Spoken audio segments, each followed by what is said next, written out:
Hey friends, welcome to another episode of the Lucky Few podcast, where we are shifting the narrative by shouting the worth of people with Down syndrome. This is Mercedes, Micah, and Heather. And today we are chatting with an amazing sibling duo, all about advocacy and brotherhood and so much more. Thank you for joining us, friends, and welcome to the Lucky Few podcast.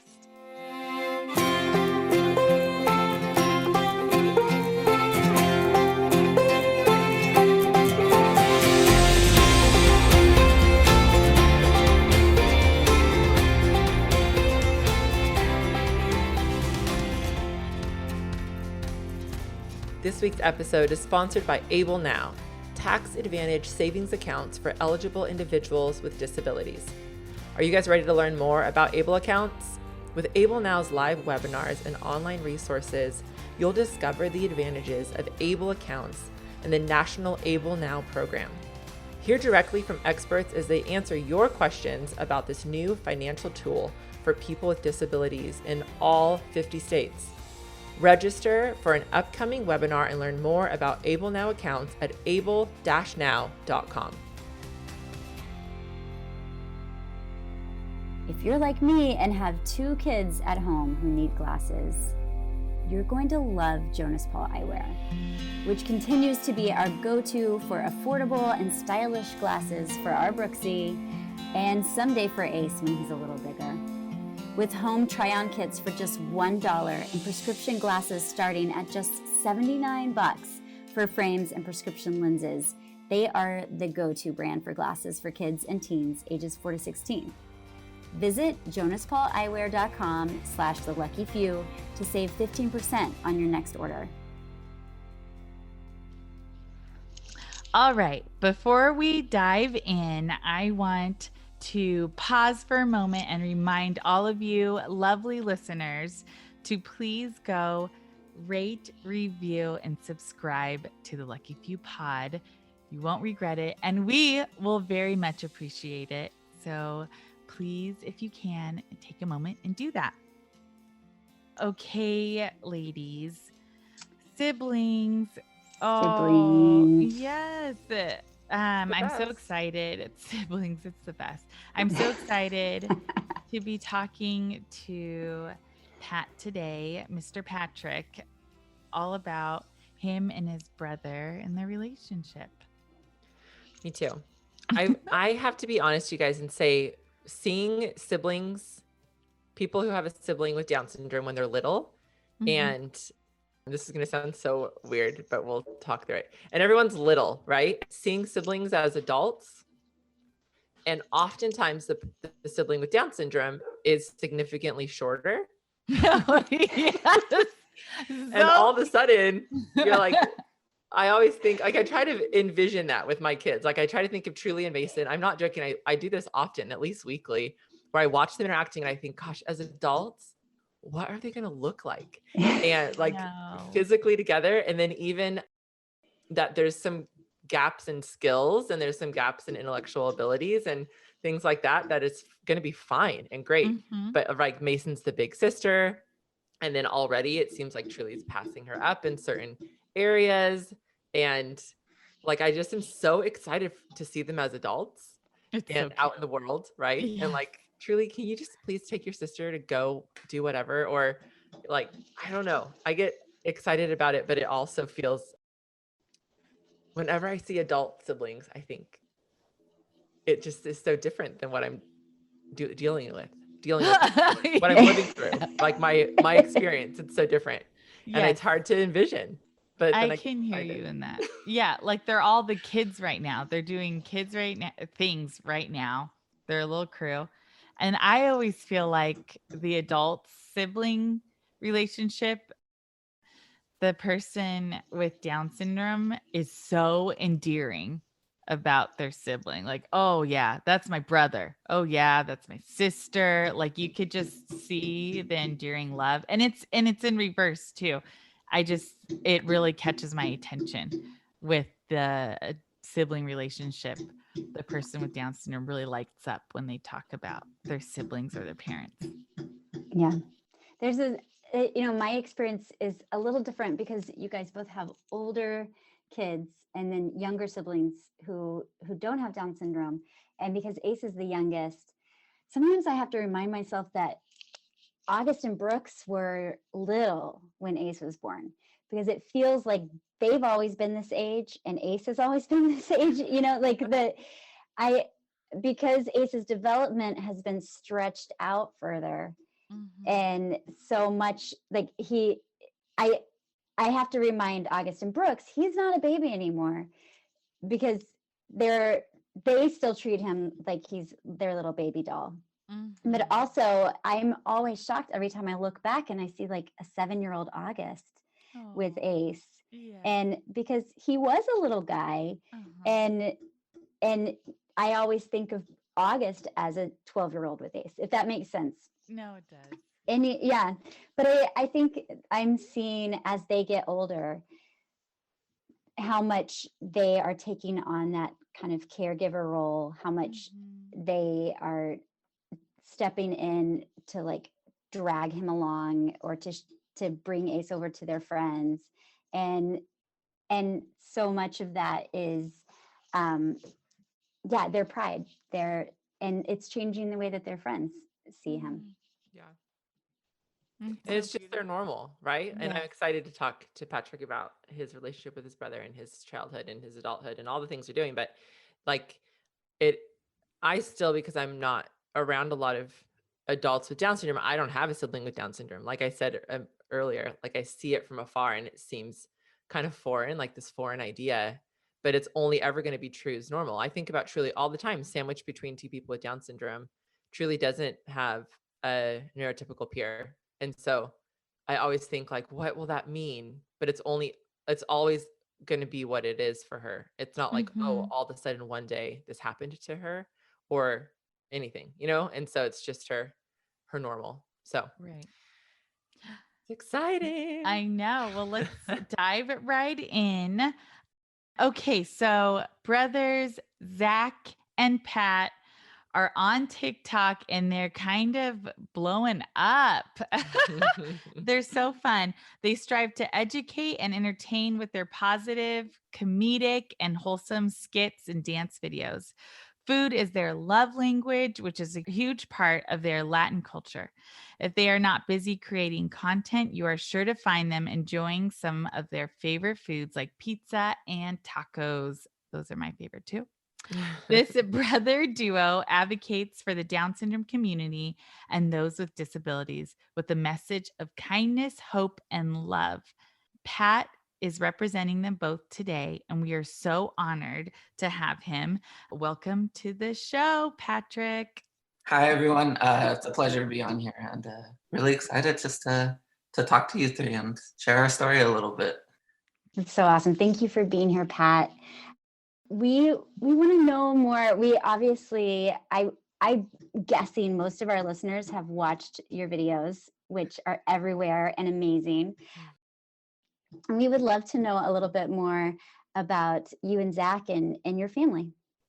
Yeah, so me and Zach are 6.5 years apart. Born and raised in Southern California, beautiful sunny California.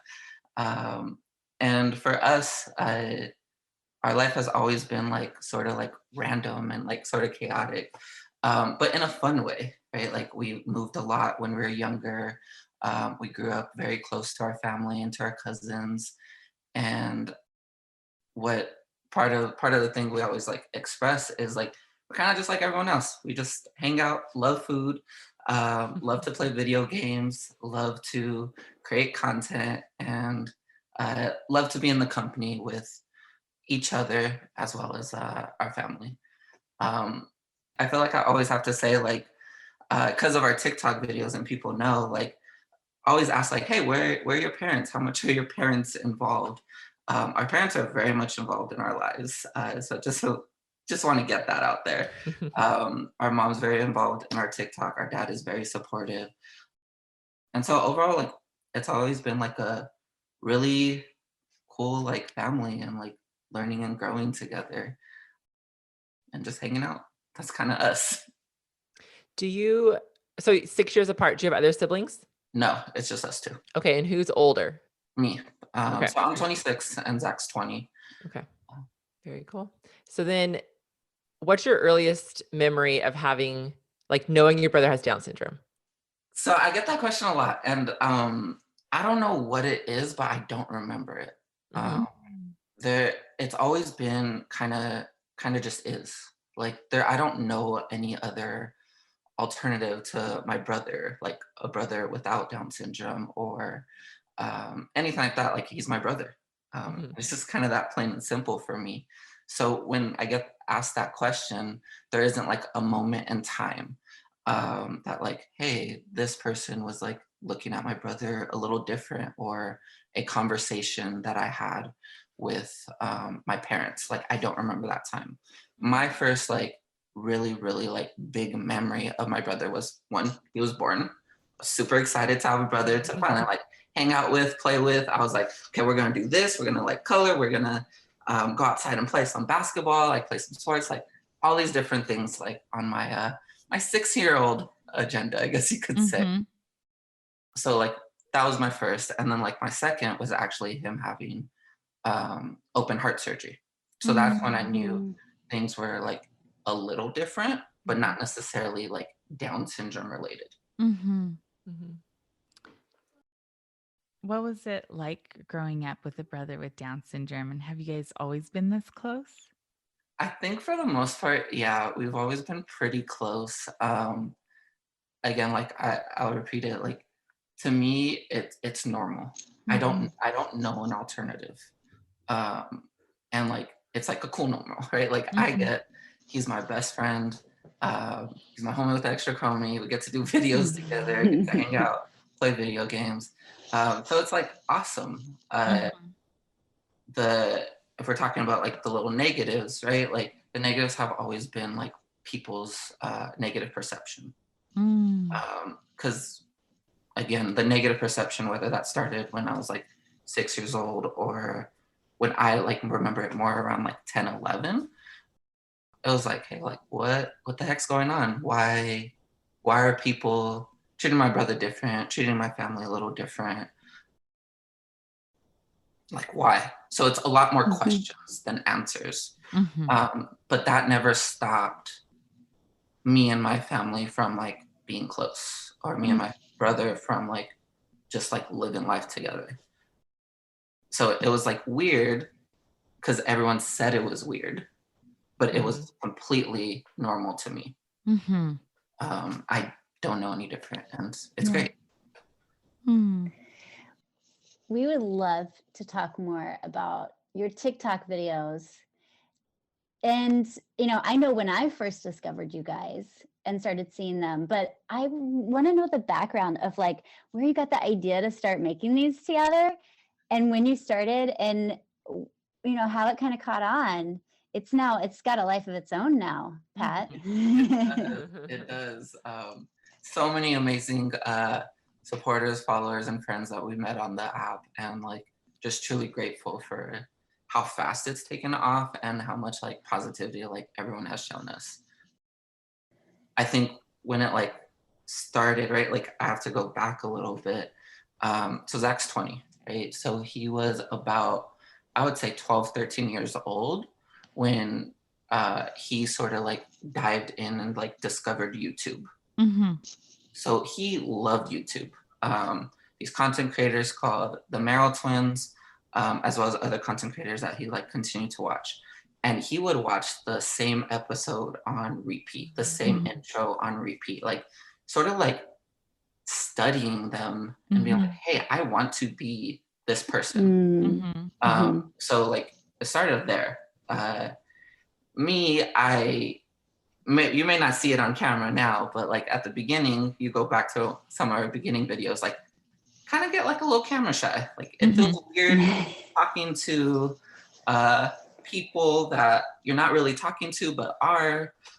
Compared to this, like it's a conversation. Like I could see you, I could like hear all of you. With creating videos, like there's none of that there. Mhm. So I was like nervous. Zach's over here like, okay, yeah, let's do this. Like I'm excited. Because it's always been a dream of his. He's always Mm. wanted to do social media. specifically YouTube. So when TikTok came along, we saw it as a smaller version of like YouTube, because YouTube is typically longer videos, TikTok, 15 to 30-second type of videos with music. So he loves music with some dancing. He loves dancing. And we're just like, okay, like, let's try it out. Me and my mom had a conversation about like, hey, like, I think Zach can be really good at this. Like, I think this is something he could thrive in. I don't know if we're gonna get like followers, engagement. Like, I was like, I don't know. Like, definitely out of my expertise, I guess you could say. And we just started posting videos. We're like, yeah, we think he could help change narratives and change perspectives and like honestly change the world just by being him. And so went for it, and all of a sudden like blew up. We've been on the app for like a year and a month or so, and again, 5 million followers later, we're like, what the heck is happening? It's still mind-blowing to us. Wow. Was there a video that like is a particular one when that all happened? That there was a big push? So I think it was a video of like me coming home. So before it started social media, I actually was in Colorado. Again, we live in California, finishing up my master's degree. So being away for 2 years, 5 years before that, so 7 years total at college, was really tough, like on me and my family and Zach, because again, how close we are. And he doesn't understand the, like, hey, I have to do this to kind of do my own thing, my own career. Even though I didn't go down that route, we're doing social media now. But it was the moment that I was like, hey, like, I'm finally back home. And like my mom was able to like capture that moment.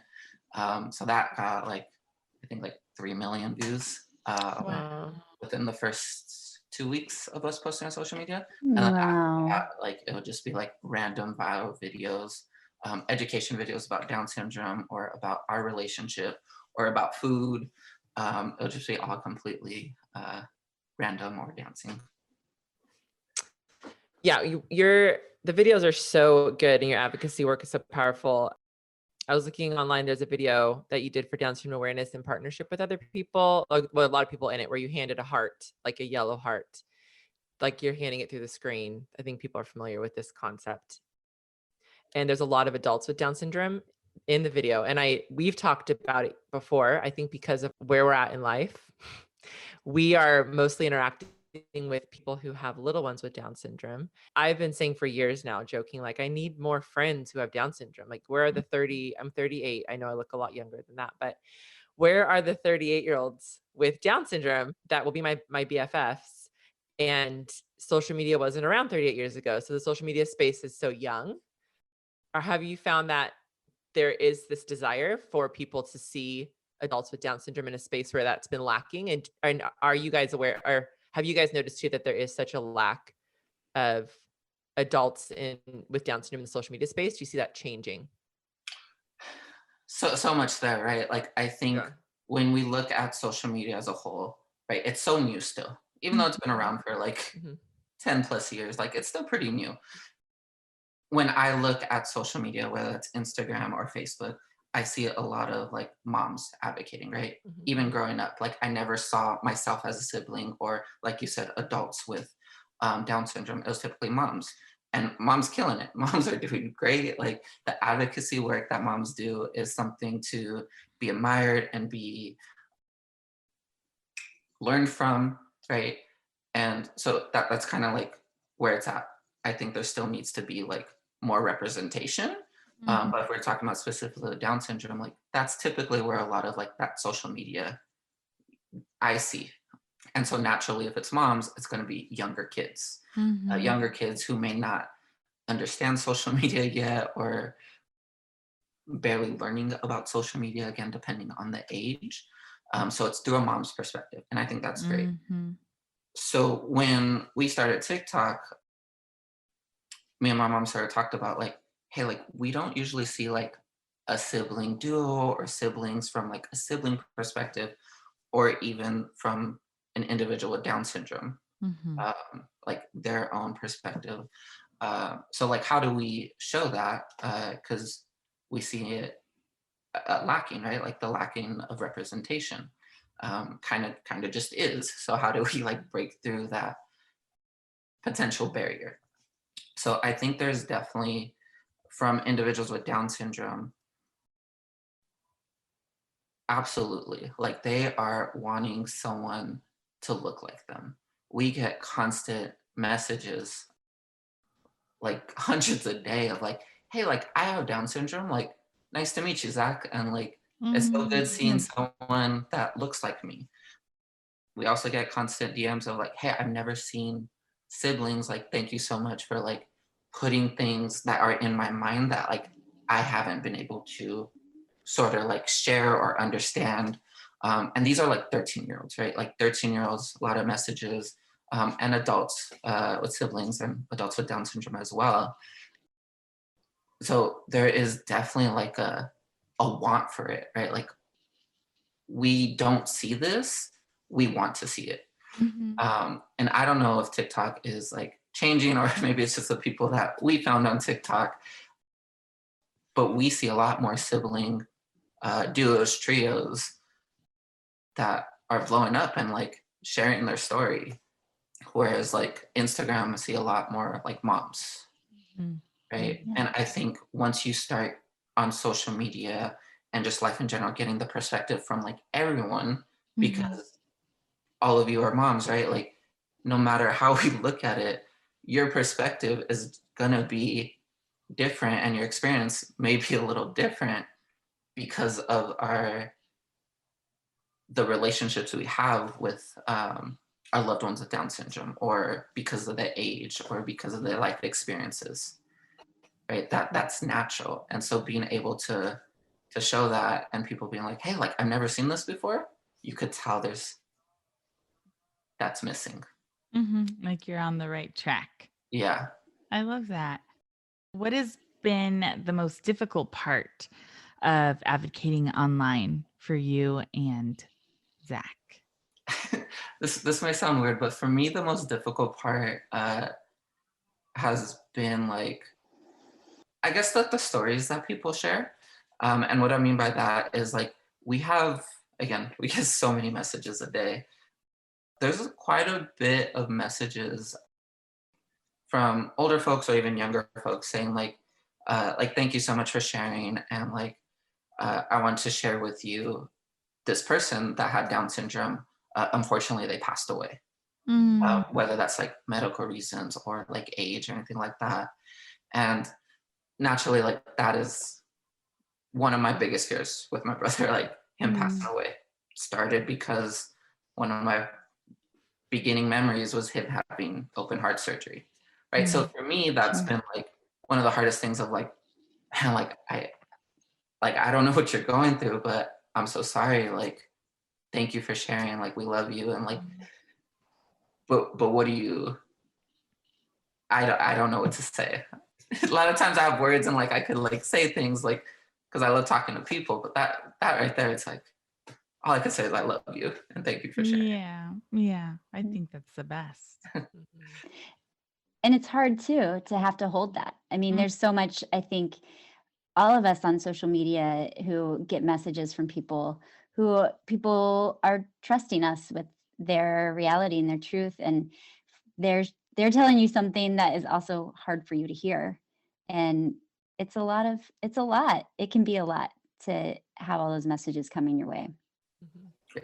And so again, it's like the hardest thing I think for us with social media, but again, it's so beautiful because like you said, people are trusting us, people want to share the story, people want to connect.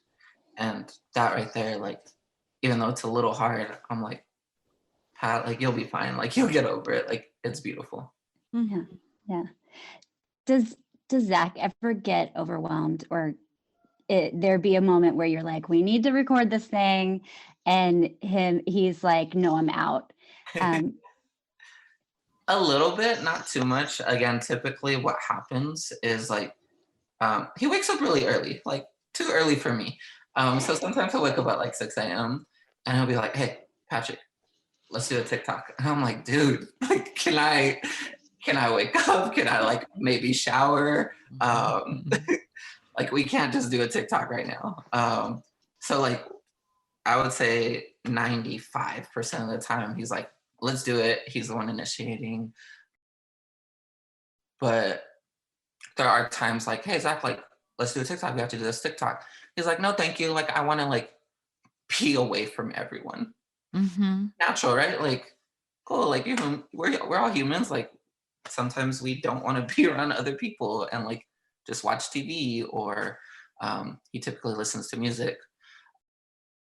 So when that happens, like, we just give him his space and be like, "Okay, like, you let us know when you're ready and when you want to do some videos." Typically, that will be like, depending on the day, like right after like he was hungry and he's just wanted to eat, or like a couple hours later, he'd be like, "Okay, I'm ready now." Mm-hmm. And so, Love that. He just loves what he's doing. He loves Yeah. it. he It's loves awesome. it. He loves what he's doing. He, again, like, this is his dream. Mm. This is his dream, his passion. It's something he's been like dreaming up ever since he was 13 years old. And so I don't know if he realizes like his dream is coming true, Mm-hmm. or he just enjoys doing videos with me and like hanging out with our family, and like we're just doing our thing and like living life. It's kind of cool. Like, your full-time job is like to hang out with your brother, and I think we both feel that on a pretty amazing level. I love that. One thing I really wanted to touch on was you guys talk a lot about your Latin culture. How do you think that plays into your advocacy for Down syndrome? And do you find that your culture embraces disabilities? So I'll answer the second question first, right? Like, Okay. do I believe like our culture embraces disabilities?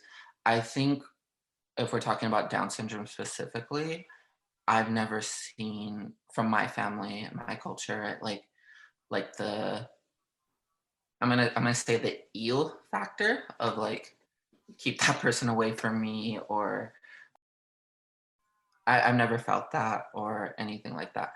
There has been sometimes like a lack of understanding, but Mhm. that oftentimes in our family has come with questions, right? Mhm. Specifically kids, like our younger cousins. Like, again, if you don't know, like, you don't know, Mhm. right? Like, so you have to come with like a level of Grace. love and empathy and grace. Mhm. And I think from our family, like, there has been that. Um, as a whole, like the Latin culture regarding disability, I think that's a little bit more complex and nuanced, because disability has been seen as a bad thing, as weak, as especially for men in the Latin culture, right? Oftentimes don't talk about mental health, or oftentimes anytime someone is on disability, like physically, um, it's like, "Oh my gosh, like, I'm weak," or "You're weak." Uh, and so there has been that, like, that negative perception as a whole, Mhm. that I think trying to combat in different ways through our social media. Mhm. But talking about Down syndrome, we've experienced nothing but love, and when it is that misunderstanding, typically it's from random people, Yeah. or that ignorance, or those looks that kind of pierce your soul of like, Mhm. "Hey, can we stop that?" Mhm. And absolutely. So I think with our Latin culture, like, one of the big things we always like express is that food and family, Mhm. right? There's so much to our culture, right? Like, it's so beautiful, and it's so many different things in terms of language, clothing, and all these different things. But for us, it's always been about food and family. So being able to show that to our TikToks in a fun and creative way. And what people a lot of times say is they've never seen someone on social media that is a person of color Mhm. that has Down syndrome. right? Mhm. They typically see white individuals with Down syndrome. And I'm Mhm. like, right, like thinking about different spaces, but more representation of white folks with Down syndrome, Mhm. whether that's adults or kids. And so again, showing that like, hey, like you look like me, and people are like, oh my gosh, people look like me on social media. I've never seen this before. Mhm. Um, I think is something we are also very aware of. Yeah. It's so important. We've talked about it on our podcast a lot. And I think that there is that maybe it is a bad thing, like that, because representation is so important. And I love that when you're showing up, that you're showing up representing siblings and you're showing up representing the Latin people. And it's really, really important because we know that Down syndrome doesn't discriminate Mhm. with cultures and races, that it's everywhere. And so the spaces that we show up in, they should be diverse in that way. So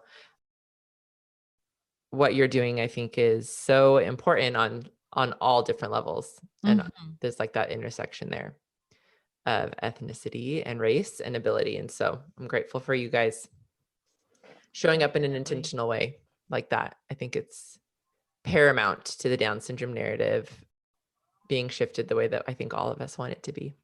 Mhm. Yeah. So thanks for doing that. Yeah, absolutely. Again, it's important to like show those different perspectives, right? Like Mhm.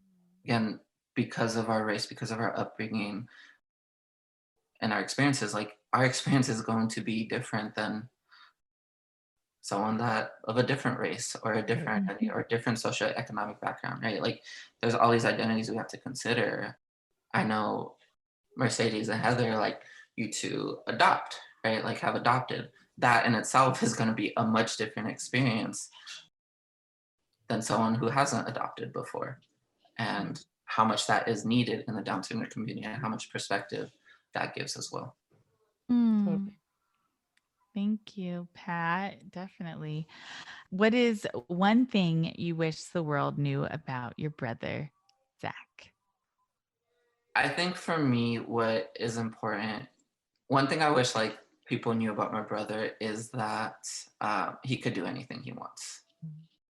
And that goes for like every individual with Down syndrome, disability, whether someone has a disability or not, like anyone could do anything that they truly want to do.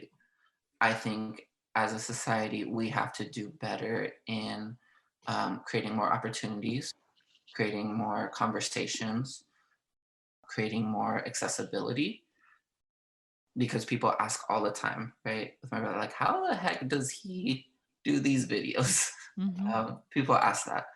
And really, like, part of the thing is like seeing his abilities and seeing what he's capable of and his passion and being like, okay, setting up the situation for him to succeed. Right. Because if we Mhm. just give him the phone and be like, hey, like, just record, he's gonna sometimes he may be like, okay, what do I do with it? Mhm. Right. So like we maybe have to help him record or may have to like sort of direct him in different ways. Again, so we set up the situation, set up the scenario for success. And Yep. if we apply that to life, whether that's life, job, school, whatever situation, anyone could be successful. Anyone could do anything that they truly want to with the right accessibility, with the right Mhm. mindset. Mm. I love it. It's Yes. so good. Pat, one of the things that I admire so much is how you saw what Zach loved. That you weren't just like, I'm going to force my brother to have a social media account, but you were like, this is what he loves. He loves making videos. I'm going to set him up. I'm going to show him how to do it. I'm going to support him all the way. And every day he gets to do this thing he loves, and he's found success in it. And what you're saying about accessibility, like that, it really is across the board. I, what we all should be doing for the people in our lives who have disabilities, that to give them the opportunity to pursue what they're passionate about. And I mean, I think when I think about my dreams for my older sons and the kind of sibling that I hope that they are to their brother with Down syndrome, it's that sort of thing. I don't need them to baby him. I don't need him to live with them. But man, if they could see what he's passionate about and give him the opportunity to pursue that, what a dream that would be. Mm-hmm. So as a mom, I'm proud of you, Pat. You're a good brother. Thank you. That means a lot. It truly does. Like, again, I'm so humbled, like, because to me it's just normal, right? Like, it's like, hey, like, why wouldn't I do this, or why wouldn't, again, it's a team, me, my mom, and Zach. Like, why wouldn't we come together and just like do something that we enjoy? And I think people, one of the biggest pieces of advice I could give to people is to do that, like, do things that you enjoy. One of the biggest things I enjoy in life is just hanging out with my brother.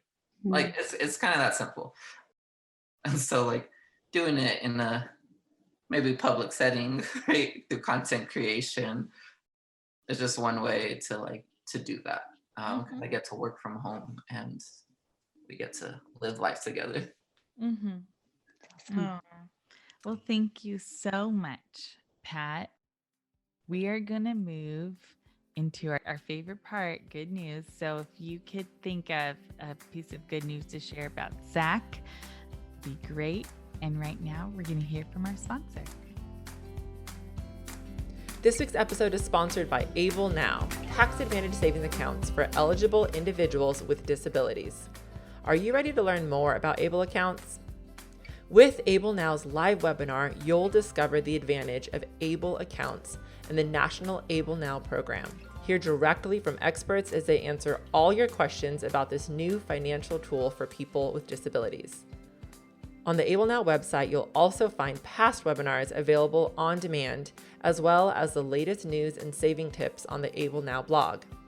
These free resources will help you understand the ins and outs of new tax-advantaged ABLE accounts. Learn how ABLEnow is helping eligible individuals and their families in all 50 states save for the future without endangering certain disability benefits such as Medicaid and SSI.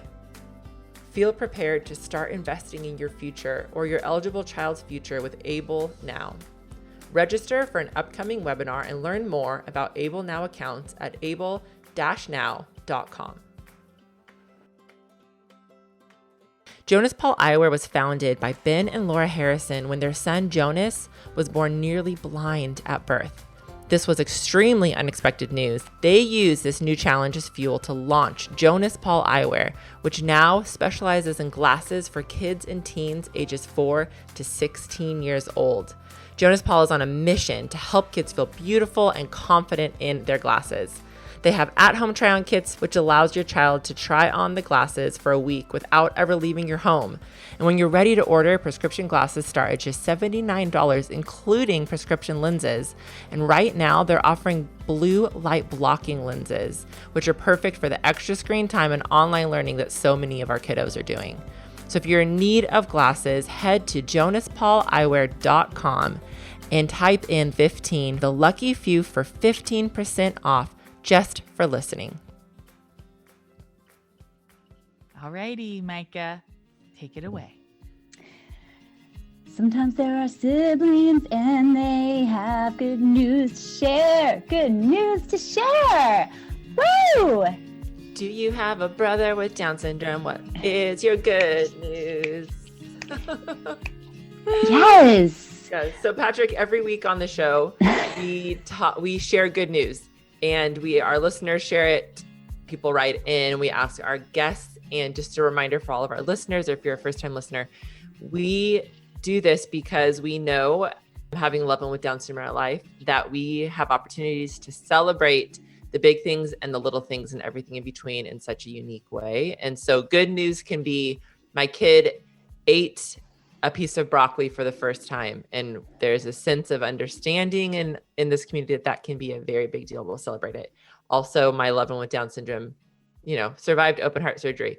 Also some good news. And then it can be anything in between. So Patrick, do you have, off the top of your mind, we're putting you on the spot a little bit here, can you think of some good news about your brother, Zach? I think it's a overarching of his language has improved greatly since starting social media. He is talking more. This was a guy that we didn't know if he was going to be verbal, because the first 11, 12 years of his life, he was very nonverbal, mostly communicated through sounds and sign language. So seeing the growth from even like last month, like he's talking more. So much that we can't get him to stop talking, which is awesome. So I think that's something that is always good news in our household and something we're very grateful for. Yes. That's so encouraging for me because my 5-year-old is nonverbal. And yeah, just whenever I hear from other people whose kids took longer and longer and longer, like there's never a point that they have to have language by for it to be coming later. Exactly. And I think that's so important for parents, siblings, and individuals with Down syndrome that like sometimes listen, right? Like it's your own individual journey. We are in a society that is very comparative. Like, oh, I see this mom or this individual Down syndrome, like they're talking at like 4 years old. My child doesn't, or my sibling doesn't. And it could be so like discouraging in a lot of ways, right? Because we compare. And I think it's just a day by day mindset that we have to get into. And like you said, celebrate those little things, celebrate maybe that little sound or that little word that the individual with Down syndrome has done. And one of the big things I hope I could also express is like I hope people don't compare us, right? Like, yeah, we have a big social following. A lot of people see us as sort of like the first siblings or one of the first individuals with Down syndrome that is super big on social media, even though there has been plenty. I want to acknowledge that there has been plenty. I hope people aren't comparing, saying like, wow, my child is 20 years old and not doing this, or why can't XYZ happen? Like these siblings are doing it. We've had our own individual struggle. We've had our own individual journey. What people are seeing is the product. We've only been on social media for a year. People are seeing the product. There's been years and years of work, years and years of, is my brother going to talk? Is he going to be able to do this? Years and years of doubt. So don't compare. Like, you're on your own individual journey, your own individual path. Like, you got this. Yes. Yes, and amen. Yeah. Yes, amen. We have one piece of good news from a listener at KNORRI6. She says, my 5-year-old daughter, Parker, started kindergarten this year, and she's in a typical class all day with an assistant. She loves school, and we've already noticed a huge improvement with her communication skills and an increased desire to learn and be independent. Woohoo. Girl. Yeah. And it's school. I mean, I think we should be celebrating anybody who's writing in whose daughter is like going to school at all. So that way to go, Parker. That's awesome. That is great. Can I still just admit that I'm so happy we're celebrating, and I'm also so bitter as I'm about to leave this room and go work with my first grader and convince him to stay in his classroom surrounded by his toys in his bedroom. It's all very cute. Yes. All right. Thank you, Patrick, for being with us today. And to all our listeners, thank you so much for joining us, friends. As always, we want to hear from you. Leave us a voicemail or a DM on Instagram and share about your family and your good news about your loved one with Down syndrome. And if you have a product or business that wants to help us shout the worth of people with Down syndrome, then we'd love to partner with you. You can email us at hello@theluckyfewpodcast.com for sponsorship opportunities. And a huge thank you to our editor, Josh Avis, our producer, Val Schleter, our sponsor, and all of you who have shared the Lucky Few podcast with friends and who have listened faithfully and cheered us on this whole time. Don't forget to subscribe and leave us a review on Apple Podcasts or wherever you get your podcasts.